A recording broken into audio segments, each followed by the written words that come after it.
Aqui, ao lado do meteorito de Benengó, se inicia a nossa visitação às exposições do Museu Nacional.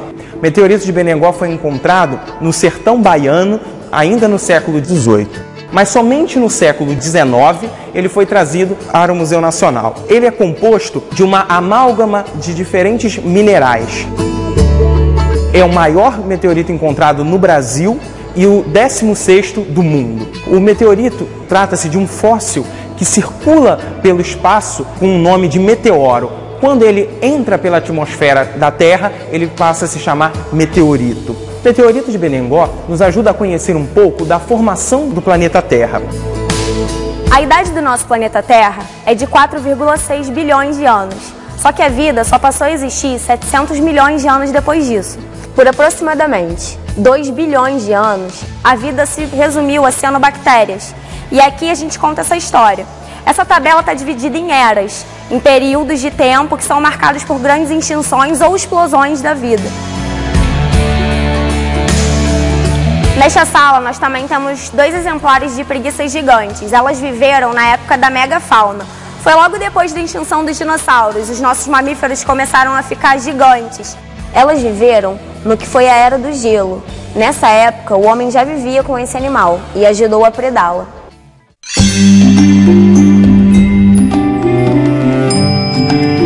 Os fósseis são vestígios de plantas e animais que podem ir desde pegadas a ossadas, que foram solidificadas ao longo de milhões de anos no planeta Terra. Aqui a gente pode conhecer um pouco do que são os fósseis.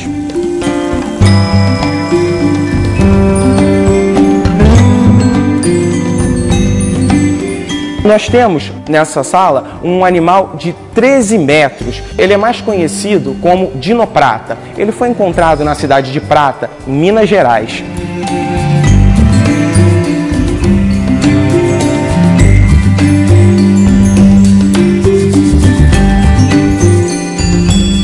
Através da exposição de evolução humana aqui do Museu Nacional, a gente consegue pensar um pouco sobre o que foi a trajetória evolutiva da espécie humana na Terra. A gente sabe que essa trajetória é derivada dos primatas, mas é importante a gente atentar para um fato. O ser humano não vem do macaco. Eles seguem linhas evolutivas diferentes, mas eles vêm sim de um elo em comum, o nosso famoso elo perdido.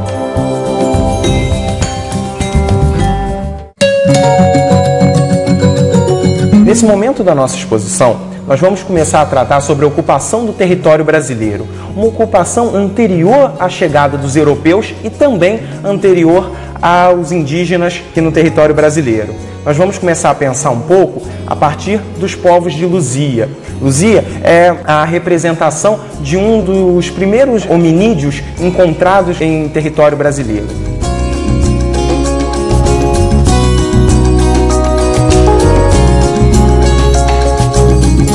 Nesse espaço, nós continuamos a conhecer um pouco mais da ocupação do território brasileiro, agora principalmente da região do litoral. Nós vamos conhecer um pouco dos povos sambaqueiros. Os sambaqueiros, eles organizavam suas tribos nas regiões litorâneas e organizavam uma espécie de amontoado de conchas. Esses amontoados de conchas em Tupi-Guarani são chamados de sambaquis. Os sambaquis eles eram utilizados de diferentes formas para sepultamento, como uma espécie de espaço de guarda de diferentes utensílios, e também algumas tribos habitavam a cumieira desses amontoados. Pensando agora nos povos do interior do território brasileiro, nós vamos conhecer alguns povos que habitaram principalmente a região da Amazônia, como os povos Marajós, Biracanguera.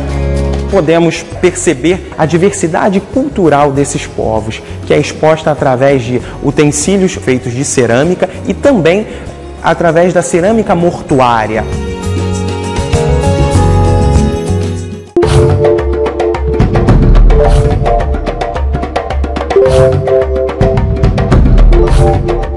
Estamos em mais uma das salas sobre a ocupação do território brasileiro. Nós vamos conhecer um pouco das diferentes produções indígenas, principalmente no século XIX e século XX. Os índios compõem uma grande parte da população brasileira, por isso é importante conhecer a cultura e a história desses povos.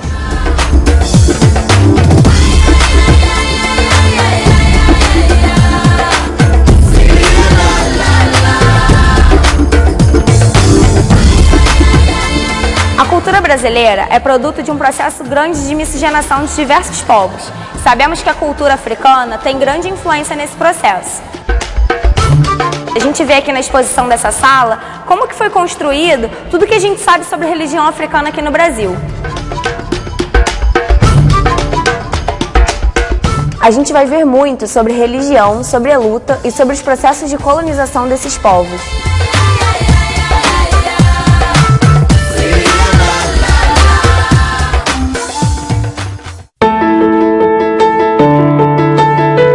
Sala de Pompeia e Herculano. Essa é uma sala muito importante para a história do Museu Nacional, uma vez que parte da coleção dessa sala foi reunida pela Imperatriz Teresa Cristina, esposa de Dom Pedro II. No século XIX, ela financiou diversas expedições para reunir boa parte do material que se encontra nessa sala. Ela era uma grande amante das obras de arte do seu país, a Itália. O material está relacionado principalmente aos costumes dos habitantes de Pompeia e Herculano e tem uma relação direta com seus mitos e lendas e principalmente com o que os romanos entendiam como a origem da vida.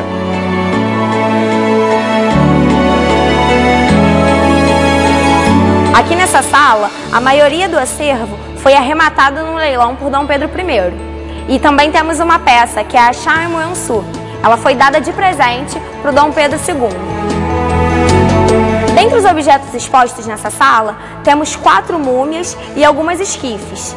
As múmias nos fazem pensar muito sobre a religiosidade desse povo. Eles acreditavam que teriam que mumificar as pessoas com posição política privilegiada, porque essas pessoas passariam para o mundo dos mortos. E no mundo dos mortos, qual fosse a missão dela no mundo dos vivos, ela exerceria a mesma missão no mundo dos mortos e ela precisaria do seu corpo.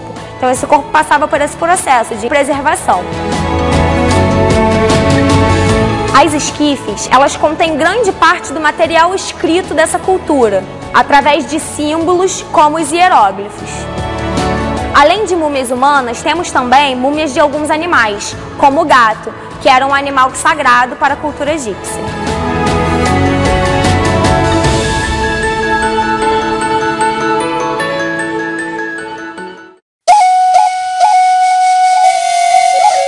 Estamos agora na sala de arqueologia pré-colombiana.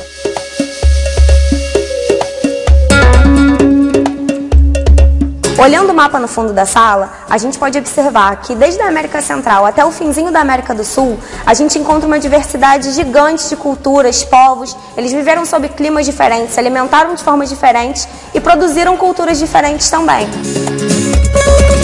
Uma das peças que mais chama a atenção quando a gente chega aqui nessa sala é a lhama taxidermizada. Esse animal tem 1001 utilidades para as culturas que a gente deu uma olhada ali no mapa. A lã dela serve para fazer diversos tecidos que são utilizados nos rituais, tecidos utilitaristas mesmo, como gorros, casacos.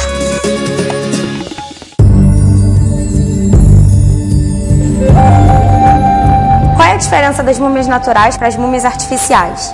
As múmias artificiais, que a gente viu na sala do Egito, elas foram embalsamadas e mumificadas através de um ritual. Aqui não. Aqui a gente encontra múmias de pessoas que morreram e foram mumificadas pela ação do tempo, pelo clima, pelo ambiente salino, pelo ambiente seco, ambiente muito frio. Isso aconteceu com essa múmia que está aqui atrás de mim. Ela foi encontrada no Lago Titicaca, entre Peru e Bolívia. Essa múmia tem um cesto tecido em volta dela. Isso quer dizer símbolo de descanso, porque o povo Aimará, no Lago Titicaca, ele dormia em posição fetal e sempre com cestos em volta para se aquecer. Outra particularidade dessa sala é que a gente encontra vestígios da época do Palácio Imperial. Se a gente observar o teto, a gente vê que tem vários brasões com a sigla P2, que faz referência ao Imperador Pedro II. Estamos agora na exposição Corais, Conchas e Borboletas, que vai nos ajudar a conhecer um pouco do setor de invertebrados do Museu Nacional. A parte marinha apresenta uma grande diversidade de invertebrados, como corais, moluscos, conchas.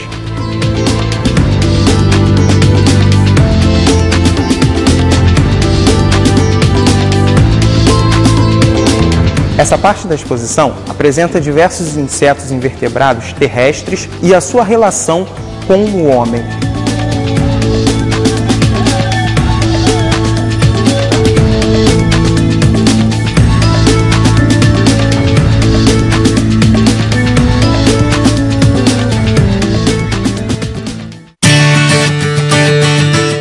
ao Espaço Ciência Acessível.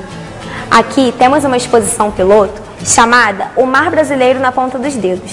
Esta exposição desperta sentidos e sentimentos em pessoas deficientes visuais, com baixa visão ou videntes. As pessoas terão um contato íntimo com as peças e assim conhecerão melhor a fauna e a biodiversidade do mar brasileiro. O material biológico está exposto em ordem evolutiva, desde uma esponja marinha até o crânio de um golfinho.